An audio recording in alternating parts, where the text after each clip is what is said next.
கிறிஸ்துவுக்குள் உங்களை வாழ்த்துகின்றேன். இன்றைய சிந்தனைக்காக ரோமர் 12ஆம் அதிகாரம் 1ஆம் வசனம்.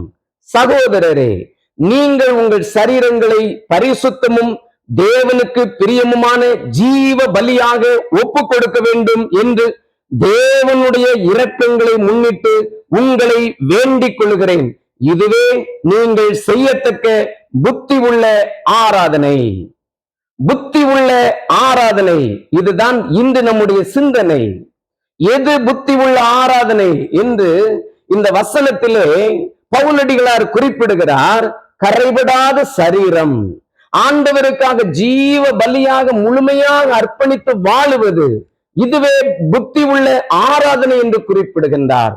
அன்பான சகோதர சகோதரிகளே, கிறிஸ்தவமும் நம்முடைய வாழ்க்கையும் இடைவெளி இல்லாமல் இணைந்து செல்ல வேண்டும் என்பதை இந்த வசனம் நமக்கு உணர்த்தி காண்பிக்கின்றது.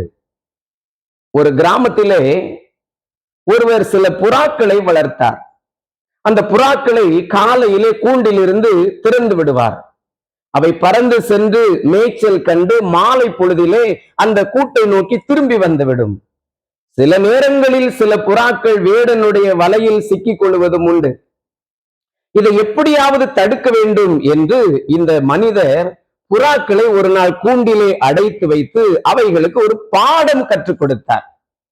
என்ன பாடம் கற்றுக் கொடுத்தார் என்றால், வேடன் வருவான், வலைகளை விரிப்பான், தானியங்களை தூவி ஆசை காட்டுவான், நாம் மோசம் போகக்கூடாது, எச்சரிக்கையாயிருக்க வேண்டும். இதுதான் பாடம். தினம் தினம் இந்த புறாக்களுக்கு இந்த பாடத்தை சொல்லிக் கொடுத்து கொண்டே வந்தான். புறாக்களும் அதை நன்றாக படித்து கொண்டது. அனைத்து புறாக்களும் இப்போ ஒன்று போல சொல்ல ஆரம்பித்தது.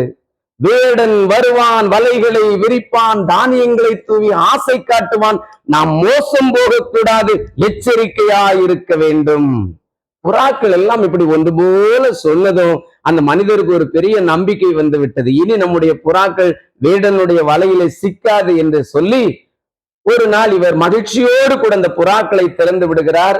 பறந்து சென்ற புறாக்கள் அனைத்தும் ஒரு ஆலமரத்திலே போய் அமர்ந்து கொண்டது. ஒரு வேடன் ஒருவன் வருகிறதை பார்த்த புறாக்கள் அந்த வேடனை பார்த்து சொல்ல ஆரம்பித்தது. வேடன் வருவான், வலைகளை விரிப்பான், தானியங்களை தூவி ஆசை காட்டுவான், நாம் மோசம் போகக்கூடாது, எச்சரிக்கையாயிருக்க வேண்டும் அப்படின்னு சொன்ன உடனே வேடனுக்கே ஆச்சரியமாய் போய்விட்டது. சற்று தயக்கத்தோடு கூட நம்முடைய வேலையை நாம் செய்வோம், என்ன நடக்கிறது பார்ப்போம் என்று அவன் வலையை விரித்தான், தானியங்களை தூவினான். இந்த புறாக்கள் எல்லாம் அப்படியே வேடன் வருவான், வலைகளை விரிப்பான், தானியங்களை தூவி ஆசை காட்டுவான், நாம் மோசம் போகக்கூடாது, எச்சரிக்கையாயிருக்க வேண்டும் என்று சொல்லிக்கொண்டு பறந்து சென்று விட்டன. வேடன் ஆச்சரியத்தோடு நிற்கிறான். பறந்து போன புறாக்கள் அதை சொல்லிக்கொண்டே பறக்கிறது. அப்படியே பறந்து பறந்து அந்த வலையிலே வந்து விழுந்தது. வலையிலே வந்து விழுந்த பொழுதும் அது சொன்னது, வேடன் வருவான், வலையை விரிப்பான், தானியங்களை தூவி ஆசை காட்டுவான், நாம் மோசம் போகக்கூடாது, எச்சரிக்கையாயிருக்க வேண்டும் என்று வலையிலே விழுந்ததற்கு பிறகும் சொல்லிக் கொண்டது. அவன் வலையை சுருட்டி எடுத்துக்கொண்டு புறாக்களோடு தன்னுடைய வீட்டிற்கு நடையை கட்டினான். போகும்போதும் அந்த வலையில் சிக்கின புறாக்கள் சொல்லிக்கொண்டே போனது, வேடன் வருவான், வலையை விரிப்பான், தானியங்களை தூவி ஆசை காட்டுவான், நாம் மோசம் போகக்கூடாது, எச்சரிக்கையாயிருக்க வேண்டும் என்று சொல்லிக்கொண்டே போனது. அன்பானவர்களே, புறாக்களுடைய அந்த சொல்லுக்கும் அதனுடைய செயலுக்கும் பாருங்கள் எவ்வளவு பெரிய ஒரு இடைவெளி. இன்றைக்கு நம்முடைய வாழ்க்கையிலே ஆண்டவரை நாம் ஆராதிக்கிற மக்கள் கூட்டம், நம்முடைய ஆண்டவரை நாம் ஆராதிப்பதிலும் நம்முடைய வாழ்வின் செய்கைகளிலும் ஒரு இணைந்து செல்லுகிற நிலைப்பாடு இருக்க வேண்டும் என்பதுதான் இன்று நமக்கு முன்பாக நான் வைக்கக்கூடிய செய்தி.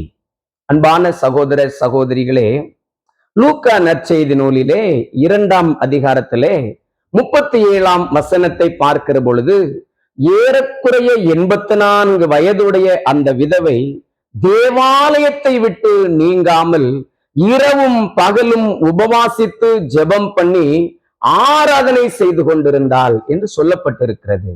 அன்பானவர்களே, இந்த அருமையான நாளிலே ஞாயிற்றுக்கிழமையிலே ஆண்டவரை ஆராதனை செய்கிற நம்முடைய வாழ்வு ஆண்டவருடைய கற்பனைகளின்படி அது இசைந்து செல்லுகிறதாக இருக்க வேண்டும். ஆண்டவர் நமக்கு தந்திருக்கிற கிறிஸ்தவத்தோடு அது இசைந்து போகிறதாக இருக்க வேண்டும். அது மட்டுமல்ல, ஆராதனைக்கு நாம் வருகின்றோம், ஆண்டவரை நாம் மகிழ்ச்சியோடு கூட ஆராதனை செய்ய வேண்டும். முழு ஈடுபாடு காட்ட வேண்டும். எல்லாரும் பாடுறாங்க, நாம அந்த நேரத்துல அர்ப்பணிப்போடு கூட பாடல் பாட வேண்டும். அந்த பாடல் வழியாக ஆண்டவரை போற்ற வேண்டும். ஆண்டவரிடத்துல நாம் ஜெபம் பண்ண வேண்டும். எல்லாரோடும் சேர்ந்து நாமும் ஜெபம் பண்ண வேண்டும். ஆராதனைகளில் முழு ஈடுபாடு நாம் காட்ட வேண்டும். ஆராதனையிலும் முழு ஈடுபாடு காட்ட வேண்டும். நம்முடைய வாழ்வும் ஆராதனையாக இருக்கும்படி நாம் நடந்து கொள்ள வேண்டும். அவ்வாறு நாம் செயல்படுவோம். ஆண்டவர் நம் ஒவ்வொருவரையும் ஆசீர்வதித்தருளுவாராக. ஆமென்.